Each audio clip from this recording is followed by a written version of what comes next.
Welcome to this session of family communication. Previously, we've been talking about broad lenses through which to see family communication. We continue talking about other lenses in this session, beginning with power. If you think about the musical The Sound of Music, you might recall the family von Trapp.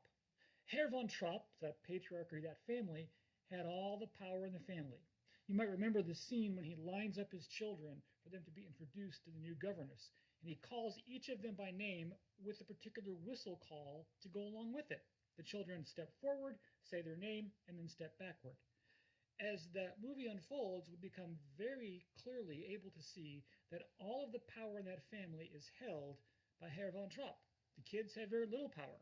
And so, as Maria, the new governess, comes to get to know the children and Herr von Trapp, he begins to give away more and more of that power. Power becomes an important lens through which to see family interactions. And already in previous sessions, we've talked a little bit about different aspects of power and how that plays out in family settings, as, for example, when we talked about privacy management theory. But here in this session, we need to take on straightforwardly this notion of power and how it influences various aspects of communication in a family setting. One way to do that is to recognize the idea of how power is related to the satisfaction that husbands and wives have in marriage. And this takes us to the notion of the distribution of power. There's much research that finds that how power is distributed in a marital relationship is crucial to the success and the happiness of the people involved in that marriage. What we know, for example, is this. Spouses tend to settle into a particular comfort level with respect to how the power is distributed in the family. For example, it may be that one spouse has more power in certain areas of the relationship than do other spouses. So one spouse might have more power with respect to determining how money is spent. Another area of a marriage might have to do with disciplining the kids, and a different spouse would have more power in that area. Or it might be that more power comes in the religious aspect of the husband and wife's life, and so the power there is distributed rather equally. The key with power distribution is to ask the question whether people are satisfied with the distribution of that power. In the von Trapp's family relationship, clearly the kids were not as happy that all of the power lay in the hands of their father. In fact, the two oldest children already began to push back against that a little bit. And when Maria came along and they got a broader taste of the freedom they might have, things didn't go as well. There was conflict as they adjusted to this new distribution of power. Well, in a marital setting, what's important is that people are content with that distribution of power. So, for example, in some families, one of the two spouses will pay all the bills. They will know more about the finances of the family than will the other person. And so because of that, there's a situation where the spouse that pays those bills and has that knowledge has more power. If the other spouse is content with that, then all is well. But if they're not content with that, that's where the problem comes to be. And so the problem with power distribution comes when people would like to have power in a certain area but don't, or when they feel as if most areas are areas where they don't have power. And so it's partly, if you will, a breadth and a depth question when it comes to power. Now, beyond that, it's very difficult to talk specifically about topics or about circumstances because marriages are so idiosyncratic. The key is to ask, how is the power distributed? And in case you're wondering, dating relationships, engaged relationships, begin to take on a pattern of power distribution. So even though perhaps many of you that are taking this course are not yet married, in reality, if you're involved in a serious long-term relationship, you've already begun to develop patterns that suggest who has power to what extent. Let me give you one very simple example of that, just a very simple one. One of the hidden aspects of a married life is the notion of what time do the spouses go to bed. Surprisingly, or perhaps not surprisingly, is the research finding that says that spouses that go to bed together at roughly the same time tend to find themselves in happier marriages than those spouses who don't share a common bedtime. So if you have a couple where the husband stays up till 2 in the morning, but the wife goes to bed about midnight, then all things being equal, that relationship is more likely to be distressed than are other relationships where the spouses go to bed at the same time or roughly at the same time. Now, it's a very simple thing, but the question of whether or not someone goes to bed at the same time with you can be seen as a kind of power question. So, for example, if the husband says, "Man, it's 11:30. I'm tired. Let's get in bed," and the wife says, "Yeah, you know what? That's a good idea." And if the husband seems to be the one that's always determining the time when the couple turns in for bed, then that is a power distribution issue, meaning it's a case where the husband has claimed and has been given by the wife power to determine the bedtime. If the wife is content with that, there's no problem. The challenge comes in if the wife is not content with that. If the husband says, "Man, it's 11:30. It's getting late. I'm kind of tired. Let's go to bed." And the wife says, "Well, go to bed if you want to. I'm not going to bed yet. I'm wide awake. I'm going to watch some late night TV." The husband says, "What? Oh, come on, go to bed." And then a bit of a tiff ensues. The problem, of course, is that the wife is pushing back against the power. Now, if the wife can allow the husband power in that area of their relationship, but if, for example, she has more power with respect to saying yes to the prospect of sexual relations, then maybe it balances out. Or maybe the wife is not as concerned about having power in that area, but wants to be able to have power with respect to making determinations about large financial purchases. The key, of course, is, again, the distribution of power.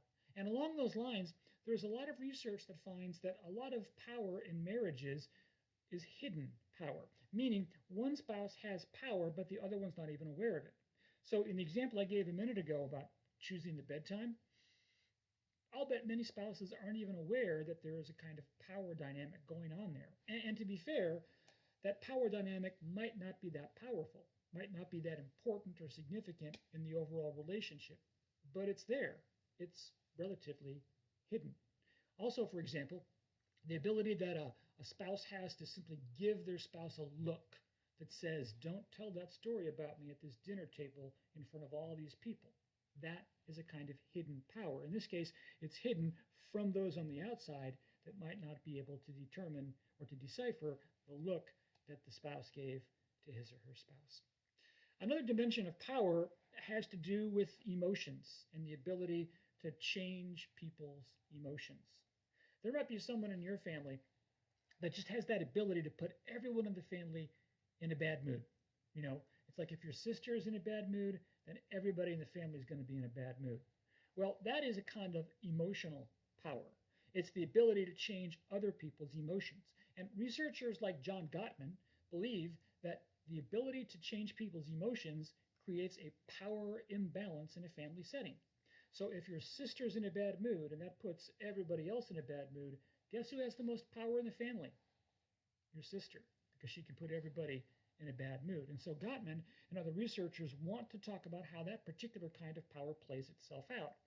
Moreover, there's a lot of research that finds that oftentimes people aren't aware they have that power, but there's other research that says that oftentimes people know exactly the power they have and they use that power in a way that is potentially destructive. That sometimes happens when people throw tantrums, be they verbal or nonverbal, and those tantrums in turn give them power because other people react negatively to that. So if I was a student in this class, I'd be asking myself, who has a lot of emotional power in this household? And in various research studies, we find that all kinds of family members can have emotional power. Sometimes it's the spouse that is the more needy and the more whiny of the two that has power. Sometimes it's the child that is more volatile of all the siblings that has the most power. Sometimes it is individuals that want to hold the birth order over their siblings that has the most power. Sometimes it's people that have the most strict adherence traditional gender roles that have the most power. As in, for example, a heavily patriarchal family where the father holds most of the power in his hands. Regardless, the ability to then influence people's emotions based upon that basis of power becomes the kind of thing that individuals in family studies want to actually take a look at with respect to the communication. And so clearly, the way you express power is through communication. If your sister's in a bad mood, she snaps at people, she's defensive, she's making critical comments. Communicatively, she is saying to the family, "I'm in a bad mood, I'm going to drag you down and also put you into a bad mood." That's the communicative dimension of it. And in fact, just the example I gave a moment ago is a pretty appropriate one because much research finds that being critical or being defensive are two of the more common ways that people are able to communicate that they hold emotional power. One last example. Tears, crying, becomes a very common way of non-verbally expressing a kind of emotional power. In fact, many people feel that they are held hostage emotionally by people that cry. And so if your spouse or one of your kids or your grandmother seems to cry all the time as part of the interactions you have with her, then the chances are pretty good that they're either knowingly or perhaps unknowingly using those tears as a way to exert a kind of emotional power. Well, the next lens through which to see communication has to do with rules. So Vance Cronin is one of the foremost proponents of what's called a rules perspective. Think about when you were growing up, how dirty were you allowed to get when you played outside? Could you come back to the house with mud on your shoes? Could you come back to the house with all sorts of dirt all over your face and hands? I know a family back in Portland, Oregon, where I come from, whose kids were never allowed to get dirty. It just didn't happen. They had any dirt on their clothes of any significance, they had to go change. They weren't allowed to jump in puddles. They weren't allowed to get dirty by playing in the grass or the mud. They always had to be clean. And so the rule essentially was, if you get dirty, then you've got to go clean. On the other hand, I know another family, again back in Portland, where the rule is, hey, don't ever tease mom. Whatever you do, don't tease mom because she can't take it. She won't interpret it as friendly, lighthearted teasing. Instead, she'll get defensive. She'll feel attacked. Don't tease mom. Another family, yet again, has a special needs child as a part of that family. And so some unique rules have been created in that family setting such that the rules that the other children are held to, they're not the same for the child that has the special needs. She, in essence, is exempted from some of those rules. So, for example, those kids in this home that I'm thinking of are all expected to come directly to the dinner table when mom says, hey, dinner's ready. But the special needs child is able to drift to the dinner table whenever he or she wants to.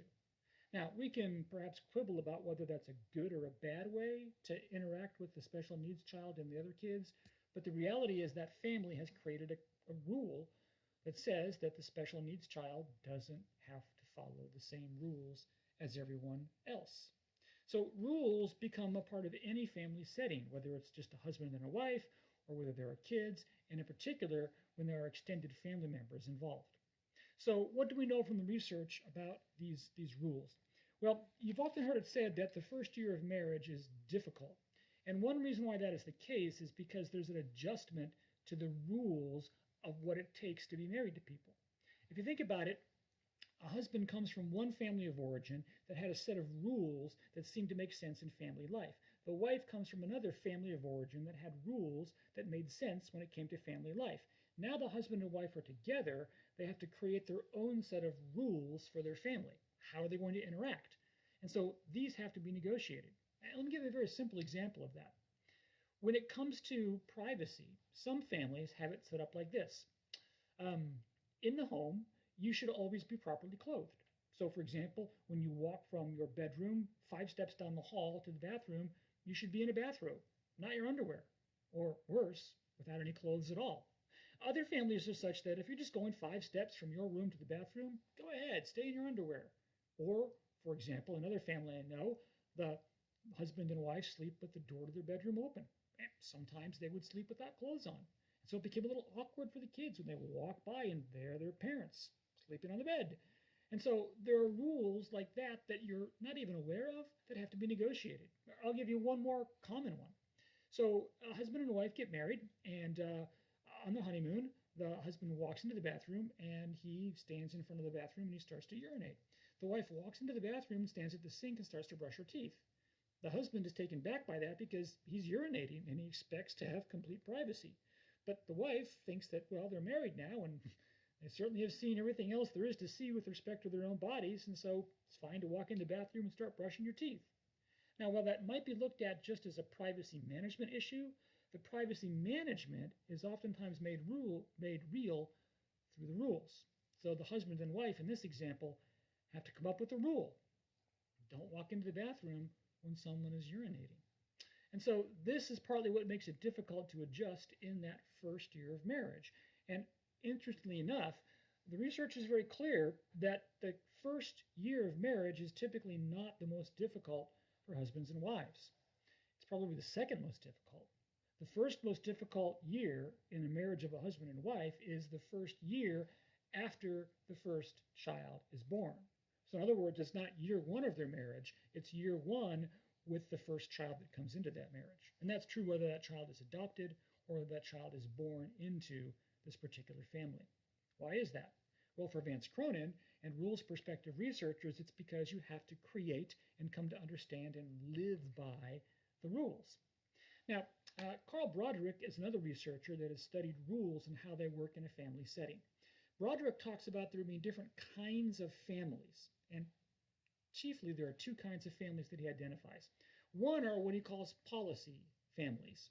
Policy families are those families that have a lot of explicit rules. They're written down, or they're very clearly understood. They're verbalized over and over again, right? Don't tattle on your sister, okay, is a rule. Or get your elbows off the table, for example. Or you have to say excuse me before leaving the table, for example. Or you always address your mom as ma'am, which is how one family I know does it. Anyway, the point of the matter is there's kind of a rule that governs every situation, if that makes any sense. The family knows the rules because the rules have been promulgated, so to speak. They've been articulated in a very clear and unmistakable manner. So policy families tend to be those families that have these specific rules that govern specific circumstances. Now, they might be overarching rules, like kids always eat first, but generally speaking, they tend to be more context specific. But there's a rule for everything, and everyone knows the rules. Those are policy families. And that's different than principal families. See, principal families, on the other hand, tend to have these overarching kinds of ideas, like you should be respectful to people, or you should always let others go first, or you should always do what you ought to do rather than what you want to do. In these situations, there are not necessarily specifically articulated rules as much as there are these principles that are internalized. And in Broderick's research, he finds that oftentimes those principled families do better at communicating things to their kids than do those policy families. Or to put it differently, principled families tend to do better at passing on the important values and the important traits of a family than do those policy families. Why? Well, because policy families run the risk of having kids follow the rules just because it's a rule, whereas those principled families are internalizing these broader principles that kids tend to own, and so therefore they're more likely when the time comes to do that. I'm going to give you one example of that. So when it comes to hygiene, whether it be how clean your bathroom is, or how often you shower, how often you wash your hair, whether you use deodorant, sometimes policy families have a hard time passing on the cleanliness ethic to the kids as they grow up, because there are all these rules about putting the cap back on the toothpaste, or about showering every day, or about making sure that you use deodorant every day. So these rules are continually thrown at these kids. On the other hand, the principled families simply try and drive home the idea that if you want to respect yourself, you're going to live in a clean place. You're going to wear deodorant. You're going to brush your teeth on a regular basis. And so the idea is you just have to respect yourself. And here's how you do that. So those principled families are more likely to pass on to their kids the incentive and the practice of cleanliness and hygiene. And so the rules perspective, I think, is really, really helpful because it calls us to recognize that these rules play a function, right? They are functional with respect to how they operate. They're useful for making family work, but they're also so different from family to family. And so I would challenge you to think a little bit about your own family experience and ask the question, what were the rules growing up? What are the rules now in my family? And how have they changed? And that's where we'll end the discussion of rules perspective by making this observation. The research suggests that the most effective families are those that recognize the need to change the rules as time goes on. So for instance, the same kinds of rules that might have been present when kids were younger don't have to be present as the kids get older. The challenge comes in when the rules in a family don't change, even though the circumstances for their change has changed. Or to put it differently, the problem comes when people are reluctant to change the rules because that's how they've always been. So earlier we talked about this idea of parents moving from a caretaking frame to a socialization frame. Oftentimes that transition to a socialization frame comes with it a change of rules. It makes sense. If, for example, a mother and daughter are developing more of a socialization frame rather than a caretaking frame, then some of the rules that might have previously been in existence would change. So there might have been a rule when the daughter was younger that you don't criticize your mom. You just don't. It's disrespectful. But now that she's an emerging adult and she and her mom are having frank conversations, she might offer some criticism of her mom that would be taken very differently because they're now in a socialization frame rather than a caretaking frame. And so, as the rules perspective suggests, there may be some need to change the rules. The next idea, next lens through which to see family communication is what's called a roles perspective, R-O-L-E-S, not rules, which is R-U-L-E-S. Roles perspective comes from a researcher named James Coleman. Coleman took a look at the scene in a family setting, and he realized that the very nature of a family causes people to play roles. I mean, even the titles we use for family members suggest a role: husband, wife, mother, father, child, oldest child, youngest child. And so for Coleman, the way to understand many family interactions is to recognize that people really are only communicating because in doing so, they are enacting a particular role. So the roles perspective can have either what we'll call broad, generally accepted roles or unique, idiosyncratic roles. So some of the ones I just named a moment ago, husband, oldest child, those are broad, generally accepted roles. Sometimes fathers will communicate with their kids a particular way because they think so because they're the father. It's what the father is supposed to say. So in addition to those broad kinds of cultural stereotype roles, there are also very specific kinds of roles. So for example, Coleman's research identifies that oftentimes in some families, you have someone who's the comic relief. They just always have something funny to say. Another role that someone else might play in the family is the role of the peacemaker. Someone else might be the moral conscience. So if you think about The Simpsons, Bart Simpson plays a very different role in his family than Lisa Simpson does. Lisa is the moral conscience of the family. Well, she and her mom, Marge. But compared to Bart, Lisa is much more the moral compass of the family. Bart, on the other hand, is not that whatsoever. Bart is the comic relief. Bart is, in essence, the troublemaker of the family. And so we would expect him to communicate in a role commensurate with his role as the comic relief or the troublemaker. And we would expect Lisa to play the role of the peacemaker or to play the role of the moral compass. In fact, come to think of it, in The Simpsons, Marge is probably more the role of the peacemaker than Lisa is. But nonetheless, you get my drift here. Coleman's research finds that the broad roles, such as father or wife, and the specific roles, like the comic relief or the scheduler or the peacemaker or the disciplinarian or the comforter, are all very specific, unique roles to particular circumstances or to particular kinds of scenarios. Regardless, Coleman believes that to understand people's communication, you have to recognize that it might not just be them communicating, it might be the role they play. So if some people do want to play the role of the comic relief, and sometimes that comic relief goes too far and becomes stinging teasing, or becomes sarcasm that hurts, or just presses the wrong button, then you have to recognize that it might not just be that person who's saying that, but that that person is saying that because of the role. Now, all the roles we've talked about, as I said, are functional roles. They can be very positive. It's also possible they can be very dysfunctional, right?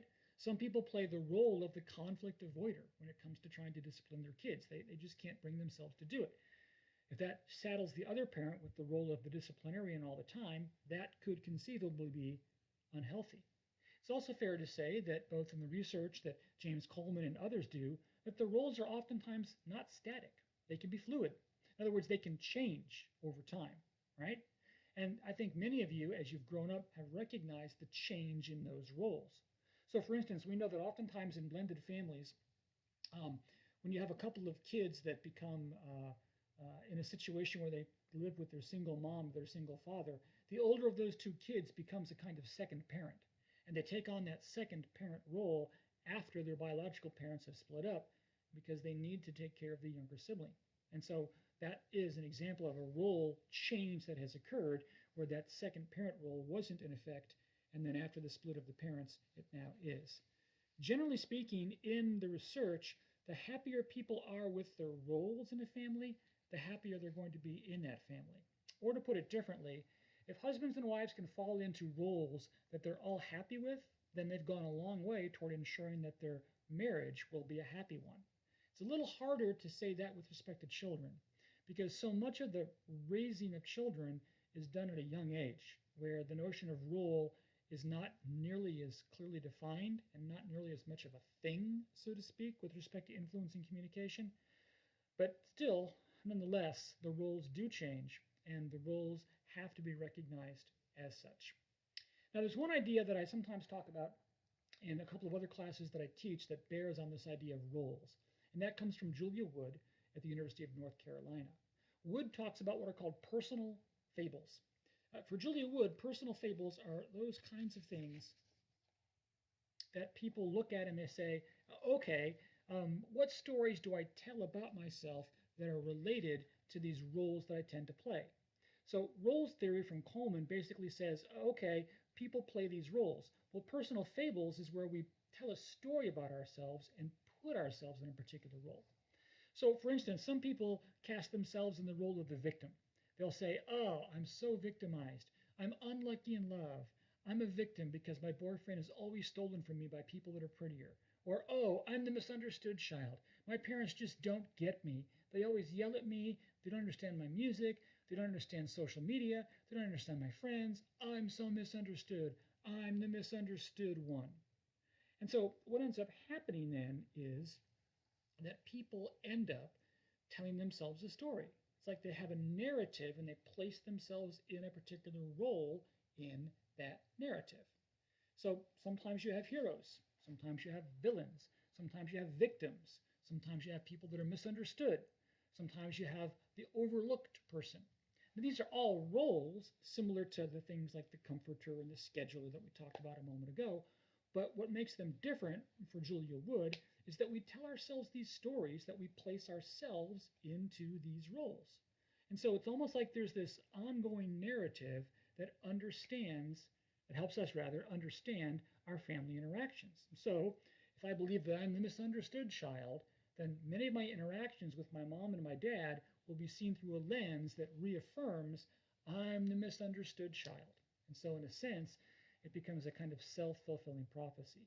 Regardless, it becomes very much a situation where we have roles that people have put themselves into, which obviously connects back to the things that James Coleman talked about.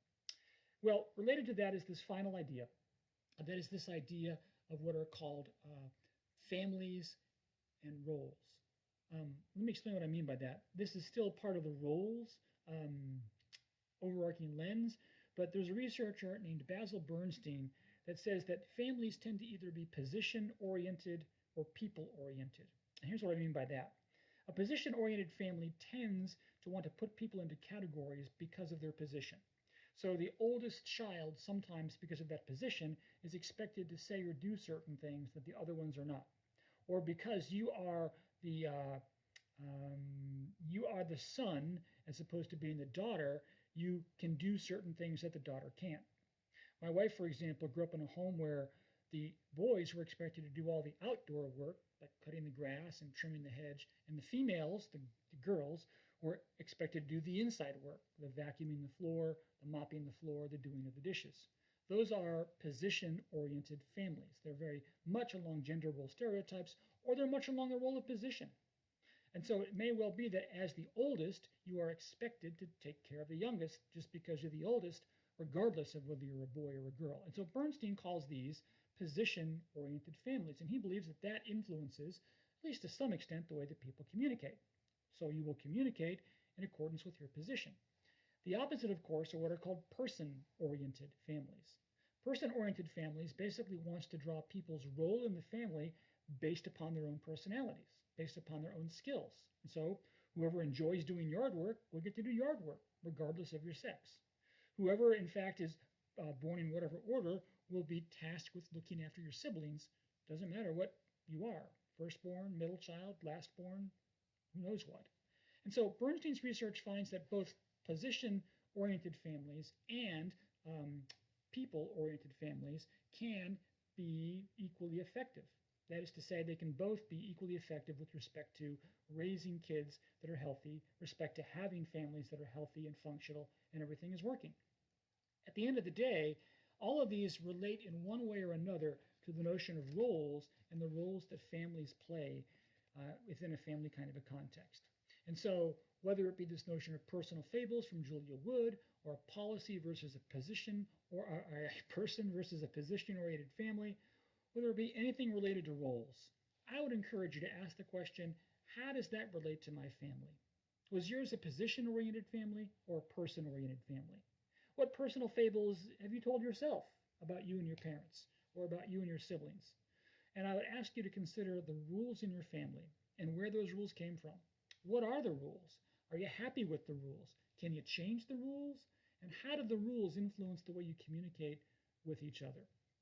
I think each of these becomes valuable lenses through which to see various interactions in the family. And so we'll add those tools to your toolbox to help you better understand so many of these family interactions.